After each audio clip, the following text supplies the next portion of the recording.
So what we saw with St. Francis Xavier is the Catholic is typical manifestation of the Catholic counter-reformation.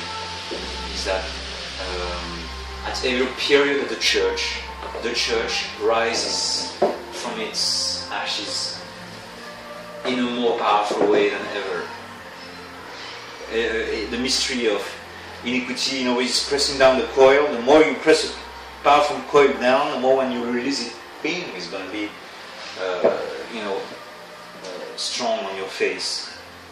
So it's the same thing. At every time the devil has tried to do more against the good, the more he's lost power, or the more he was humiliated. Now the Catholic Reformation was something that was a long time overdue. That is, you had the Council of Lateran.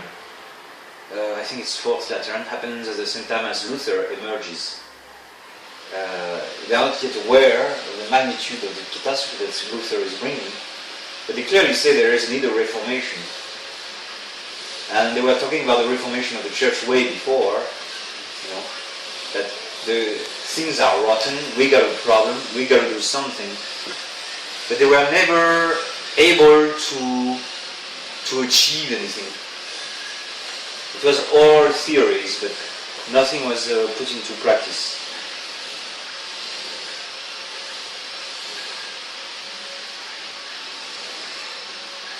So it's the people had to be changed, not the religion.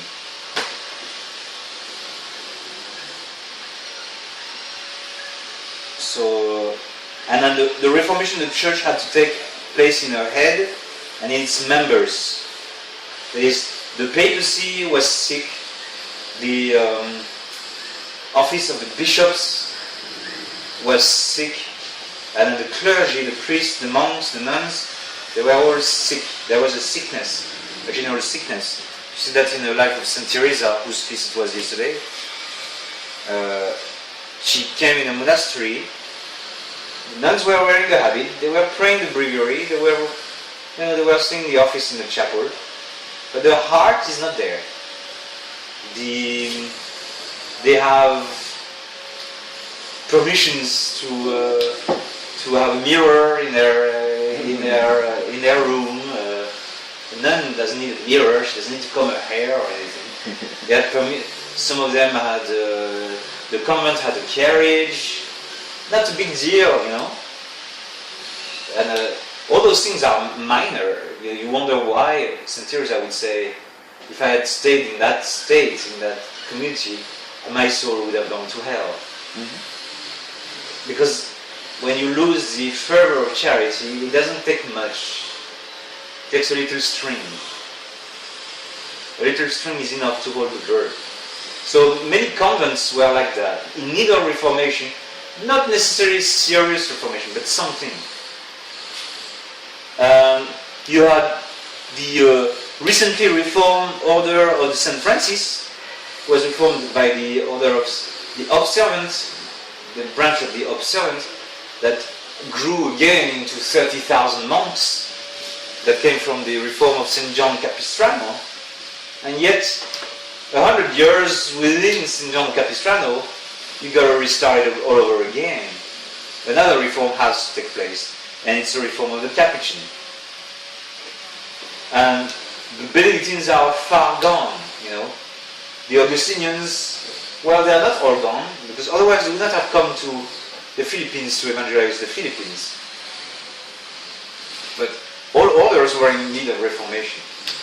And the parish clergy in the countryside, the parish clergy was completely ignorant. So Louise de Marillac, when she went to confession, she wrote on paper the formula of absolution, roll it, in a little thing, and stick it in the confessional grill. So the priest could take the text and recite the formula of absolution for her. That's because the ignorance was so crass. Because she probably studied Latin and she knew the priest didn't know Latin or anything. And the way they were saying the Mass, many priests are saying the Mass in a very, very neglectful way. many of them, most of them, would not wear the habit that was out of use. Or they would not wear the tonsure. In the past, the clergy were all wearing the tonsure over their head, not wearing it. And there was also no seminaries. So how could you be trained to be a good priest? So the academic training was good for some, in the Sorbonne in Paris, high universities, but these were for the nobles or those who wanted really to climb in a hierarchy. The other members of the clergy were very grossly ignorant. Because the way the priests were ordained in the past is very simple. The bishop would come and say, "Hi, how are you doing? Did you study this year?" "Yeah, I opened a few books," and the bishop asks a few questions, and if he successfully answers a few questions of the bishop, "All right, okay, I'll make you a deacon this time. Come back next year." And the bishop comes again and asks a few more questions, and that's it. He makes him a priest. And then you attach him to a benefice, to a place, for a chaplaincy, and to which is attached a payment. And that's it. That not much else was required. Yes, the praying of the breviary and everything, but books are not that many, and so.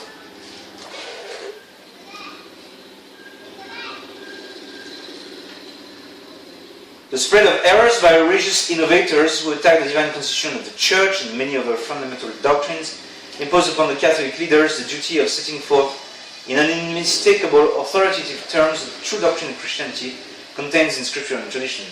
And you may add, it forced them to enunciate the laws and remedies, because it was a matter of life and death. The spread of Protestantism was so unchecked, it spread like so much wildfire on all those parts of the Catholic Church that were affected by negligence of the clergy. And so because of that, they had to do something. They really had to get their acts together. And sure they did with the Council of Trent. Through much screaming and yelling and throwing of books at your face and insults and everything, it was not always very peaceful. And also there was a constant rivalry between France and Spain, and so the French bishop of the Aula blocking whatever the Spanish were trying to do, and vice versa. And it was adjourned many times over, and it dragged for years and years, and then they never knew when this council was going to end. But they succeeded eventually to bring it to a very successful close.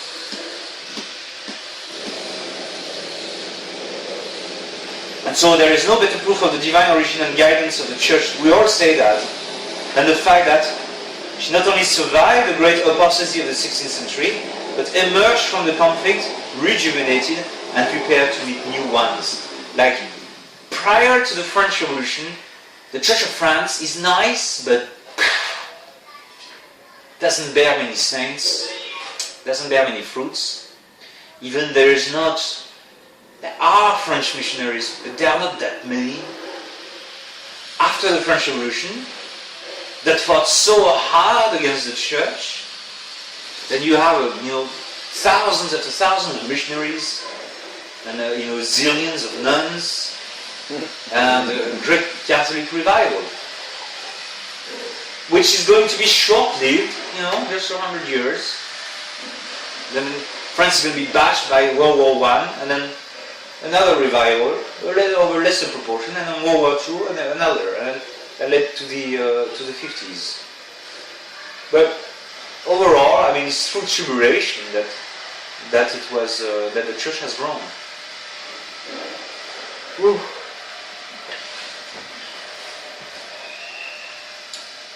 And the second thing is that it's the end of the Roman Renaissance. Leo X, patron of men and letters, artists and worldlings, who made the papal court a center of refinement, luxury and amusement. So Rome was an amusement platform. Rome was the Las Vegas of its time. Or Disneyland. You want to go for a good carnival, you want to have a good party, go to Rome. because the amuser in chief was the Pope, and you look at him, and he was fat and prosperous, eating well, and he had all kinds of weirdos in his retinues. You see some of his minions, effeminates all around, in fine, delicate costumes, and when the cardinals show up, every cardinal has a long retinue of hundreds of servants, and everything. So there was a happy chaos reigning in Rome. Very reassuring. There was no strict observance anywhere. And Leo X was... but he was succeeded by the learned, austere, and reformed zealous Hadrian VI.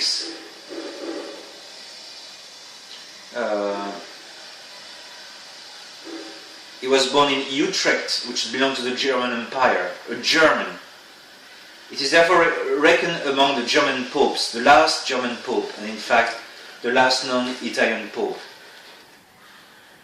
He was educated by a pious brother on the common life, became vice-chancellor of the University of Louvain, and in 1506, tutor of the future Emperor Charles V.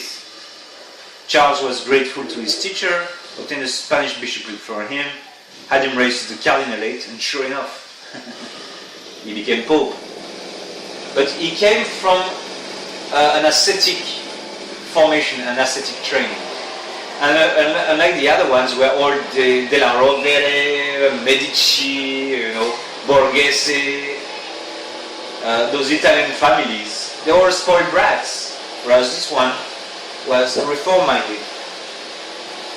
And so it so happened that during the conclave, the cardinals, always talk about reform, but did nothing about it. Then they had the idea of putting some man who was already reformed, already upright. And there is no better way, because you take the fish by the head. So if the head is bad, the rest of the fish is bad. If the head is good and wants to reform, the rest of the fish is going to reform progressively. And so the counter-reformation of the church is going to happen by the administration of good popes. Good popes always bring great salvation. This is what we expect also for our time.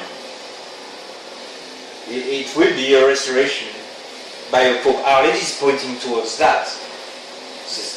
The pope, a pope is going to come and consecrate Russia to me. That means not a worldly pope, not a pope imbued with Masonic principles, but a pope who wants the kingship of Christ. So there is going to be a good pope. That pope is going to set things right. Because of the way the Catholic Church is constituted. It's highly dependent on its shepherds. And that's the core of the Counter-Reformation. Good bishops, good shepherds, famously good bishops. St. Francis de Sales, St. Alphonsus of Liguori, Cardinal Robert Bellarmine, all these Bossuet, even Fénelon in his quality as a bishop, or St. Vincent de Paul in his quality as member of the Council of the King appointing bishops. That's going to win the day in France. The Reformation of the clergy of France does not take place until that happens. It's the key.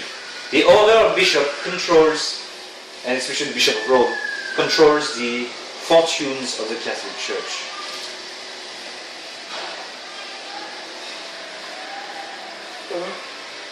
But that Pope Hadrian, his intentions were good, but his zeal outran his prudence. He was surrounded by the luxurious culture of the Renaissance, and he lived in monastic simplicity. He gave no time nor thoughts to artists or any humanists. He did not even speak the language of the Italian court. All his efforts at reform were met with opposition, and his appeal to the Christian rulers to oppose the advances of the Turks all fell on deaf ears. He was no diplomat. He was a German. Germans are not always great diplomats. His death, as was said, was hastened by the fall of Rhodes, that city of Asia Minor. The Crusaders were defeated, expelled from Jerusalem by Saladin. Then Acre fell, so they went to Cyprus. Cyprus fell, then they went to Rhodes. Rhodes fell, and they went to Malta. So I described you the siege of Malta. So they were like hoppers, and then as they were hopping, every time they would be smaller and smaller and smaller. Very similar to our situation, We just hopped. I hope we didn't hop from Rhodes, or I hope this is the last time we hop outside, because we are down to nothing. Like Daniel says, Lord, we are down to nothing, It can't go on forever, because if we have another bout of liberalism, and half of us are obliged to bail out, there's nothing left of us. It's 1 year in the resistance, it's still hard for us to count 50 priests. So, I call for the fifer. Are we 50? Well, if you count Father so and so, he's kind of with us. He's a hermit, but he's kind of with us. He prays for us. Okay. Huh? No, fathers like Father Libietis, he's big time against Bishop Fele and everything. But shall we count him or not? You ask him, do we count you in the resistance? Yes, but don't mention me. So, what kind of... And then you got Bishop Grimston comes and we must have a loose, very loose coordination and everything. So where do we go from there? What's our organization here? And so you can, in France we say you can come in and out like in a windmill, Because windmills in the past were open to any bystanders to come and mill their wheat, It was a public utility. So the resistance is like a windmill, So where was I? Yeah, Rhodes, the ordeal of the Crusaders. You had this glorious first crusade, and the history of the crusade is climbing down, a continuous climbing down. Not only the Holy Land is lost, but Constantinople falls, and then the Ottomans are taking over Dalmatia, Bulgaria, southern Romania. All these places are overrun by the Turkish Empire. Then the Turkish Navy controls the Mediterranean, more or less. The Turkish trade is very powerful, and so on and so forth. So, how long is it going to last? Islam seems to be increasing and increasing and increasing. And then on top of that comes Protestantism. And then from inside the church is without energy. It has abulia, And the Pope, screams and yells and calls a crusade and makes a meeting of the Christian princes. Wake up, and says, yeah, we'll wake up, yeah. Yeah, interesting, nice sermon. Yeah, the Pope gave a nice sermon. He called us all to the crusades. When are you going? Well, I go after you go. No, you go first and I go. No, you go first and I go. Or you have Philip the Good of Burgundy says, I'm going to the crusade, but first I must finish up the King of France, who has offended my honor. So I must finish, my quarrel with the King of France. Then I will go to the crusade. But that's 100 years war. It's a war which is protracted war that is lasting 100 years. So making a conditional vow on crusade. So he wears the cross of the crusade. I make a vow of the crusade. Not mentioning that he put he slip a condition underneath. It's a great lukewarmness. And then it's found lavishly, on their castles, on their weapons, on their war, And you have all these magnificent wars in Italy, this great era of the condottiere. Because it's not just in France and England that the state treasury is wasted with all these wars. And even Spain is languishing. Before Isabel of Spain, Spain was languishing with the, effeminate King Henry IV. So it was pretty depressing picture. But new blood is coming.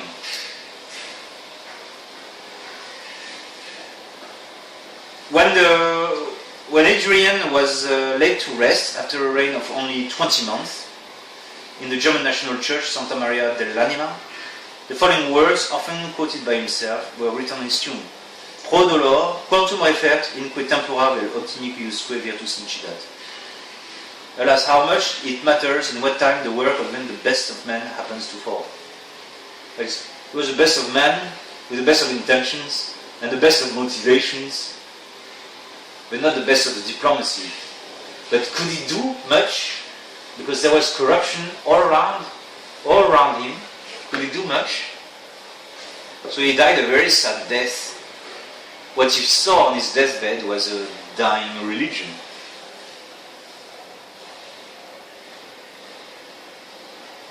But even before Adrian's accession, the work of reform had been quietly begun in Rome. Priests and laymen had founded the Oratory of Divine Love.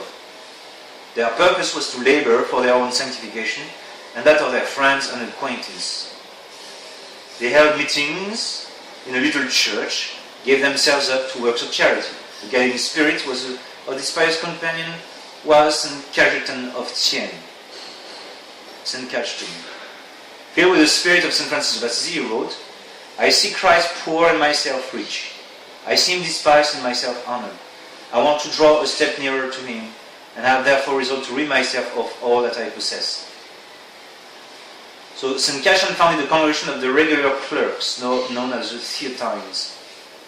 And then you have several other attempts before that. The Beguine communities, in the Low Countries. Even the Rhine spirituality, the works, the imitation of Christ.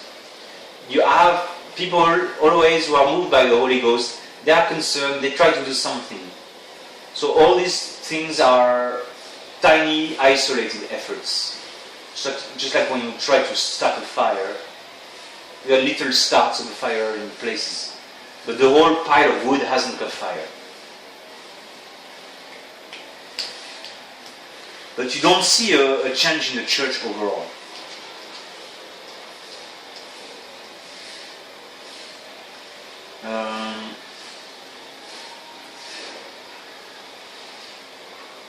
But one of the first superior general of this order would become Paul IV, the Pope.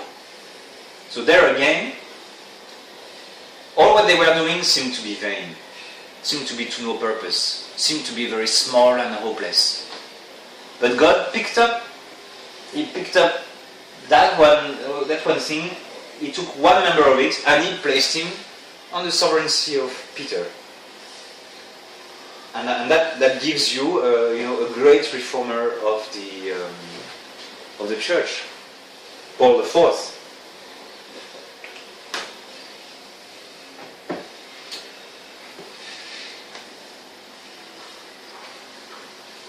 The greatest obstacle to reform was the worldly, not to say pagan spirit of the Renaissance, which still reigns supreme in the eternal city. So a terrible catastrophe removed this obstacle. It was the sack of Rome at the hands of the Constable of Bourbon and of the troops of Charles V, because Charles V was very remiss into repressing Protestantism, and even had the Landsknechts, the Landsknechts, the German mercenary soldiers. And those were very bad people, and they were also Protestants. So they would kill and rape and sack and burn everything in there. They were pure barbarians, you know. So very ferocious soldiers, and very much anti-Catholic soldiers. Like the écorcheurs of the 100 Years' War. Those were mercenary troops. Mercenary troops have no morality whatsoever. They were a big problem. The King of France barely was able to get rid of them by sending them to fight against the Swiss.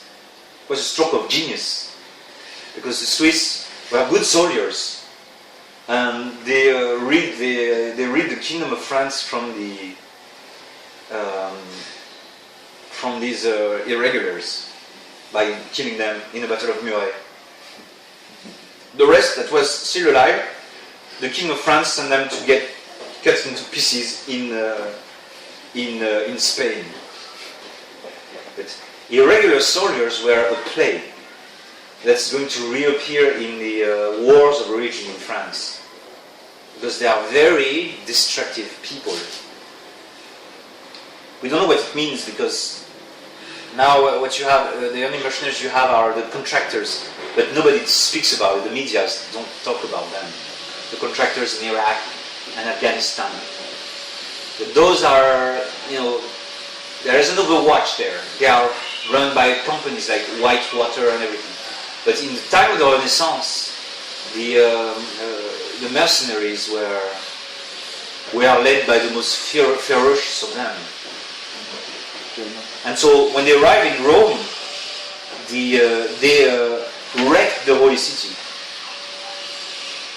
because the popes were Medici Pope, Clement VII, Leo X. They were Medici popes, and because they were Medici, they were allied of the King of France. France had an alliance of family and blood with the Duchy of Florence. And even the regent of France will be a very famous Medici, Catherine of Medici. So because they were pro-French, the Medici, Charles V is going to simply wipe out the secular power of the secular prince of Rome, which is the Pope.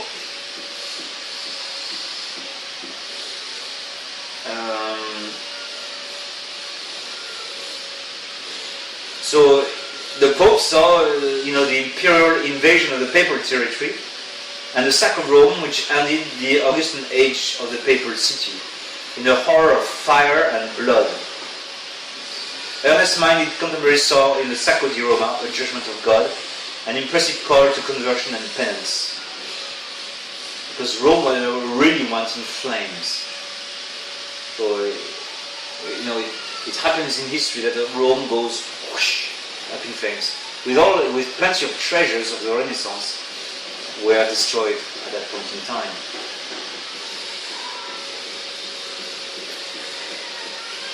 And then there's, for that period, God also grants a great Catholic nation. And what is that nation? 16th century?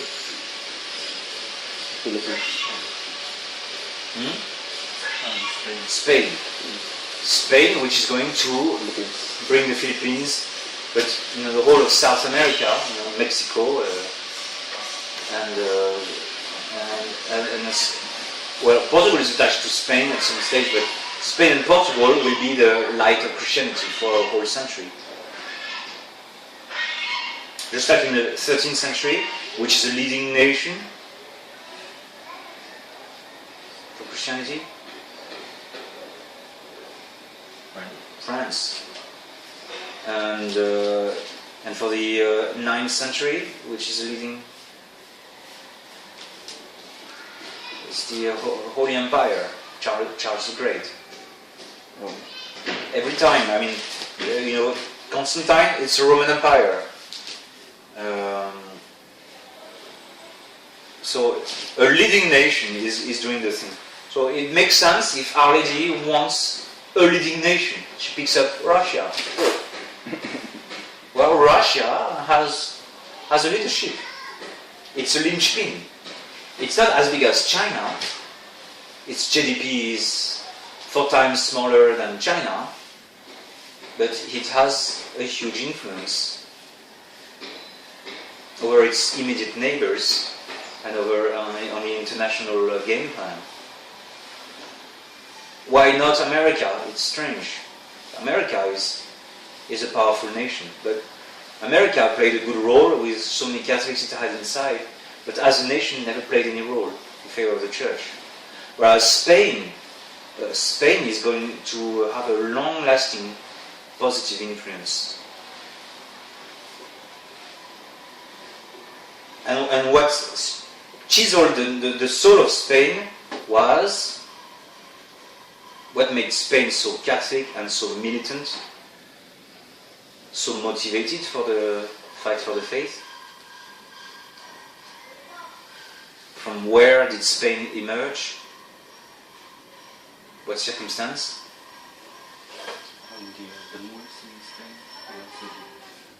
The Reconquista, yes, the fight against Islam. It's from hardships that Spain was made Spain. Before that, it was a Visigothic, a decadent Visigothic kingdom. And also it was a prosperous portion of the Roman Empire. And so people were very carefree, they were very laid back. And God, straightened them by a complete overrun of Islam. Islam completely overran Spain, to the exception of the Asturias, mountains there. And a handful of Spaniards restarted the whole idea of Spain. By the end of the Reconquista, God blesses Spain and increases the power of Spain immensely by this marriage between Catherine of Aragon and Prince Ferdinand and Isabel of Castile.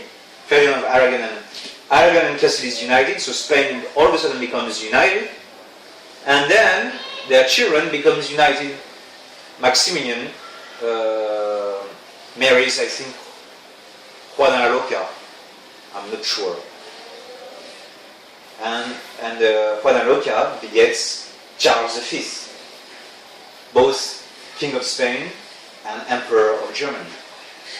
And so Spain, all of a sudden, nobody was expecting it, becomes more powerful than even France. France, which it defeats militarily, by the way, with the exception of a few battles. But France is going to grow paranoid about the power of Spain. The King of France is defeated in Pavia and is made prisoner by the King of Spain. So Spain is very powerful. And Spain is going to be the hammer of Protestantism, and it's going to be a cradle of religious orders. The reform, for instance, of the Carmelites. Spain is going to give St. Ignatius of Loyola, just as it gave St. Dominic Guzman, possibly who was a Spanish Jew, because Guzman is a Jewish name. Well, a quarter of the Spanish are Jews anyways. And the colonial policy of Spain brought the church face to face with an entirely new problem, which is the evangelization of the pagans in every quarter of the globe. Because transportation has improved. With the rudders, with the high masts, with the Spanish galleons, also the instruments to know where you are, the astrolabe, the sextant, the compass. So with the position of the stars now, you can know on which latitude and longitude you are, and so they can get anywhere. And then the traders of Spain and the greedy Portuguese traders go everywhere, and so they found themselves with a huge power, better weapons than anybody else. When the Mayas, saw them arrive, they thought they were gods, impervious to any blows because of their armor, and very high, taller than the others, riding on bigger horses, firing frightening weapons. The superiority of Spain was enormous. And then also the Spanish army was organized with the terceros, mixture of artillery, infantry, and musketmen and pikesmen and cavalry, and a very good military system that's going to reign over all the battlefields for the entire 16th century, until the French defeat them in the next century only. So, and Spain is rich. The gold of America pours into its coffers. And they are motivated in the faith. And the Spanish also are restoring the discipline of the church. You see that in the paintings of Hans Holbein, the painting of Philip II, and the Spanish duchesses and everything. You see a new air of counter-reformation. More, they have a better, stronger temper.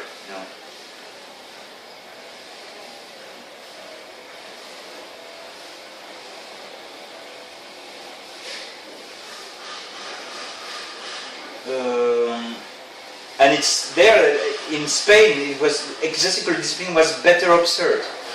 It was due to, in the first place, to Cardinal Jimenez, or Ximenez, who attacked the existing abuses within the church with the greatest energy. And when resistance was made, he succeeded in crushing it. Why? Because he was backed by Isabel and Ferdinand. The kings were eager to restore the discipline of the church. Just like the King of France, St. Louis, was always backing the mendicant orders of those members of the clergy who had a real piety. He would back them up and encourage them. Favor the construction of their monasteries, or allow them to preach, really give them the means. And Jimenez also gave special attention to biblical studies, made the University of Alcalá a center of learned studies from which all Spain profited. It was Alcalá that he published his famous polyglot Bible, a Bible with several languages. There was other universities in Spain, like the University of Salamanca, very famous. And in Seville as well, and everywhere in Spain were great centers of learning. And then in Portugal you had the University of Coimbra. And so there is, those people, the entire people, is taking the religion seriously.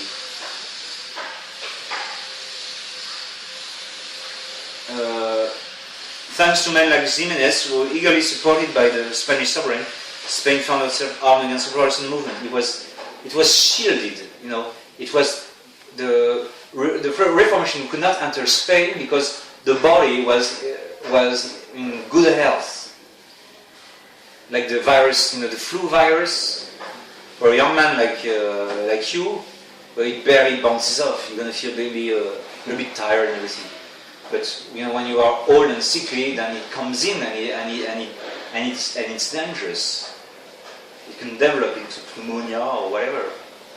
It's more dangerous. When Father Suelo catches pneumonia, we are scared. If this boy catches pneumonia, who cares? So Spain is in good health. You can't say as much as for France. In France, there are portions of France in good shape, relatively good shape, but France is big, so there's going to be, in these big lots, some highly motivated Catholics, like the Lorraine family in France. But elsewhere, it's pretty dull,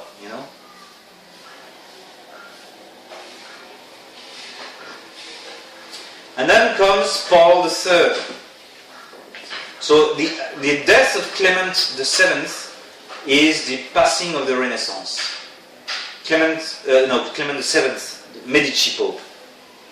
The end of that Medici Pope, that's the end of the Renaissance. The end of those popes were, humanistic. Religion was a concern for them, but it was not an overwhelming concern. By opposition to their successors. With Paul III, you have a change. His early life had not been beyond reproach. He's always blamed for nepotism. That is the favoring of his family. So he becomes pope, so he places his uncles and brothers and sisters and make sure everybody is happy. You see that. I think it's the clergy in the Philippines. They easily tend to distribute the good of the church to their family. To multiply or at least in India, you take any mass stipends and then they lavish on their relatives. Not necessarily on themselves.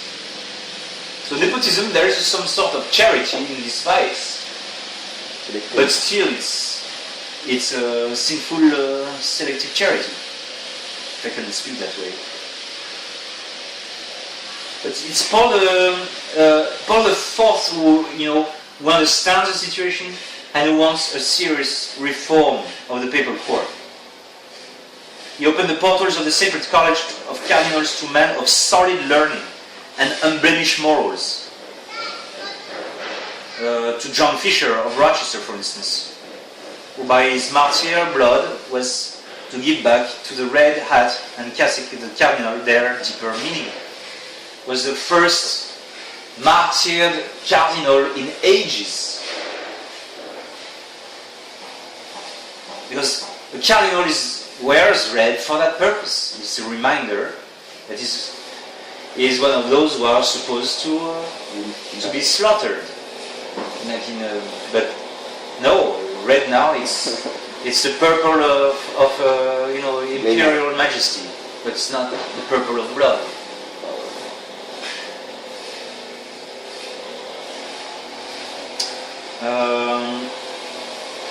He gave the Venetian statement Contarini, a man whose high intellectual gifts and achievements were enhanced by his simple faith and piety. To Reginald Pole, an Englishman whose loyalty to the church had greater luster on his name than the royal blood which flowed in his veins. To the noble Harry Cervini, who became Pope Marcellus II. To John Peter Carafa, who excelled at his fellow cardinals in enthusiastic devotion and work of reform. Carafa was a Theatine, a reform order. So Paul III understands there is a problem. He's not perfect, but he sees the good people and he elevates them. And that sets the stage.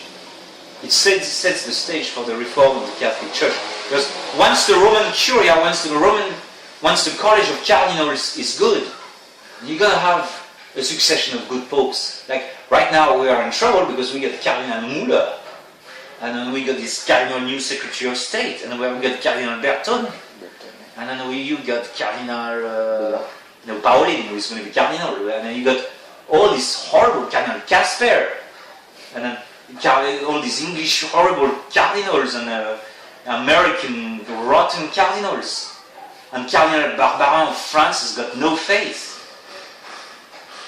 And Bishop Cardinal 23 of Paris, he simply replicates the speech of the Freemasonry in France. So all those are bad cardinals who are in trouble because we know for sure that the next pope is going to be bad unless God intervenes. We don't see a way out. Whereas this is a reverse process. He is not all that great, but he understands that this rottenness cannot go on forever.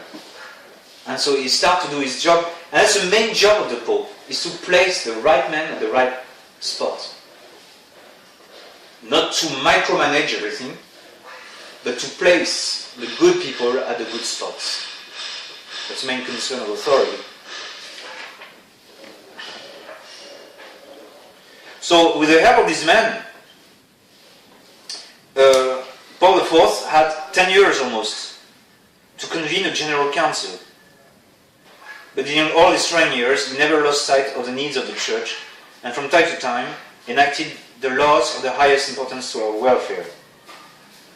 The reform of the Roman court was his work, and by blessing and favoring with his protection the newly established orders, Theatines, Capuchins, Barnabites, Ursulines, and Jesuits, he helped to prepare the men and women who were to form the shock troops of the Church's spiritual army. So he calls a council, so he appoints those good cardinals, calls a council, blesses the new orders. And that sets the stage for the Counter-Reformation. So we saw the Jesuits, so I won't go back to it, and we saw the St. Francis Xavier missions and the missions in China. So next time we'll see the other Jesuit missions in India and the missions in Spanish America and the Canadian missions.